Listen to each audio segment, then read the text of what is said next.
मैं आपको उन लक्षणों के बारे में बताने जा रहा हूँ जिन लक्षणों से आप ये जान सकते हैं कि आपको सिद्धि मिल चुकी है, आपके पास सिद्धि है। सिद्धि होने का मतलब होता है किसी भी देवी या देवता के जागृत होने से।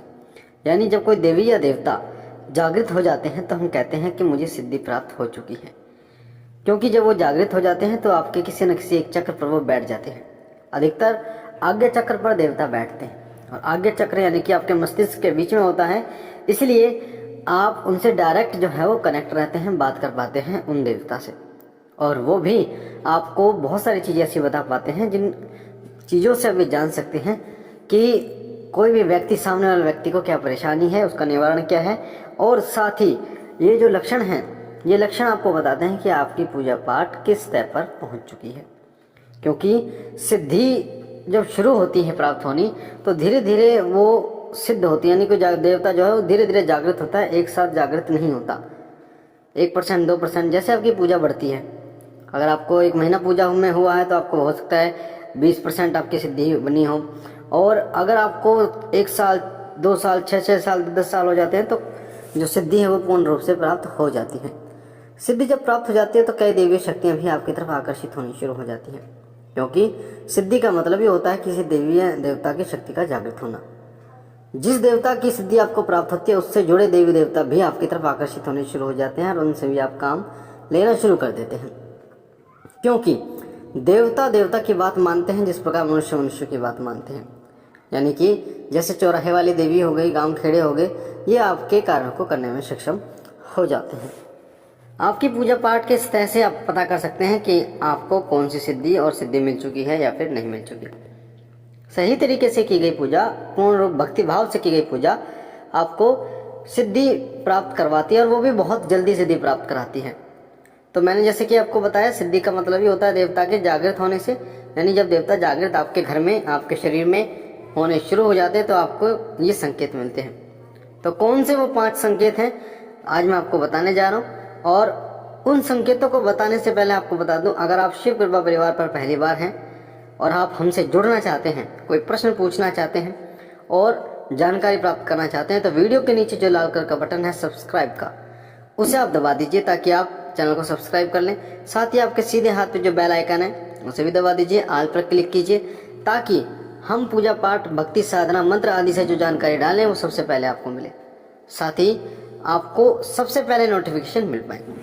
तो ये शुरू करते हैं। सबसे पहला लक्षण होता है जब आपको सिद्धि प्राप्त होती है, वो होता है कि अपने आप ही आप कहीं बैठे हैं, सो रहे हैं या कोई काम ऐसा कर रहे हैं, तो अपने आप ही आपके मन में ऐसे विचार आ जाते हैं कि ये कार्य होने वाला है, कुछ ऐसी घटनाएं घटित होने वाली हैं। ये विचार पहले ही आपके दिमाग में आ जाता है।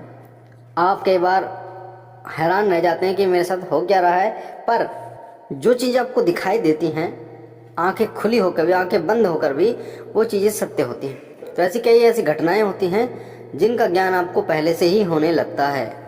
कई बार आप कहते भी हैं कि ये तो मुझे पता था कि ये होने वाला है, पर मुझे विश्वास नहीं था कि ऐसा होगा। तो वो जो आपको लगता है, वहम लगता है, वो वहम नहीं होता, वो आपके जो सिद्धि हैं उसके ही लक्षण होते हैं। जब आपकी सिद्धि प्राप्त होती है तो वो शक्ति आपको उन घटनाओं का ज्ञान कराना शुरू कर देती है। ये घटनाएं आपसे जुड़ी हो सकती हैं, आपके पड़ोस, आपके परिवार, आपके रिश्तेदारों से जुड़ी हो सकती हैं। दूसरा संकेत होता है कि आपको ना रोने का मन करता है। इष्ट देव के सामने, भगवान के सामने रोने का आपका मन करता है कि उनके सामने मैं रोऊं, उनसे जो प्रार्थना करूं वो रो कर करूं। अपने आप ही आपके अंदर इतना भाव आना शुरू हो जाता है कि आपके अंदर से रोना अपने आप ही निकल जाता है, और रो रो कर आप अपने मन की व्यथा को अपने इष्ट देव के सामने रखना शुरू कर देते हैं। क्योंकि जब भी कोई व्यक्ति रोता है, अपने मन के भाव को प्रकट करता है, तो तभी करता है जब उसको कोई व्यक्ति सामने दिखाई देता है, कोई शक्ति दिखाई देती है। तो जब कोई जागृत शक्ति उसके सामने होती है तभी उसके साथ ऐसा होता है। तीसरा लक्षण होता है आपके अंदर इतना भाव उत्पन्न हो जाता है कि आप इतना विश्वास करना शुरू कर देते हैं कि आप कहीं भी हो, किसी भी खतरे में हो, कोई भी परेशानी आपको हो, पर आपका विश्वास भगवान के प्रति कभी नहीं डगमगाता।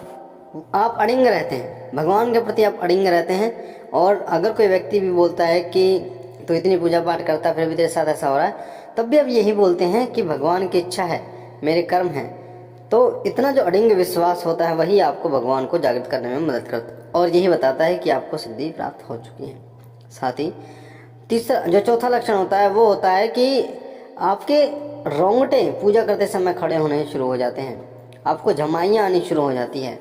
जब आप भगवान का नाम सुनते हैं, जब आप अपने इष्ट देव का नाम सुनते हैं, उनका कोई भजन सुनते हैं, कीर्तन सुनते हैं, जागरण में जाते हैं, तो आपके रोंगटे खड़े हो जाते हैं, आपको झमाइयाँ आनी शुरू हो जाती है, जिन्हें उबासी भी कहते हैं। बड़ी बड़ी उबासियाँ अगर आप लेते भी हैं नाम भगवान का तब भी आपको शुरू हो जाती है उबासियाँ।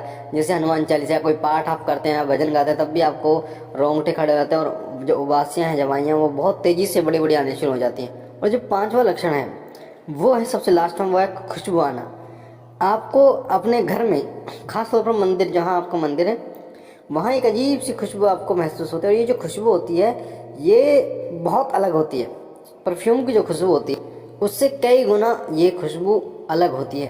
आप ये पहचान नहीं पाते कि ये खुशबू किस चीज़ की है, पर वो खुशबू जो है इतनी मनमोहक और आकर्षित करने वाली होती है जो आपको मंत्र मुग्ध कर देती है। ये खुशबू आपके इष्ट देव की शक्तियों के विराजमान होने की होती है। जब आपके घर में, आपके मंदिर में, आपके जो घर का मंदिर है वहाँ पर इष्ट देव की जो शक्तियाँ हैं वो मौजूद होती हैं। तो ये 5 संकेत अगर आपको दिखाई दें तो सिद्धि आपको प्राप्त हो चुकी है। पर मैंने आपको जैसे बताया सिद्धि जब बनती है तो परसेंट के हिसाब से बनती है। 10%, 20%, 100% पे आके आपको पूर्ण जागृत हो जाती है और आप उस शक्ति से साक्षात्कार कर पाते हैं, बात कर पाते हैं, पूछा देख पाते हैं, प्रश्नों के उत्तर आप ले पाते हैं। तो मुझे आशा है जानकारी आपको अच्छी लगी होगी।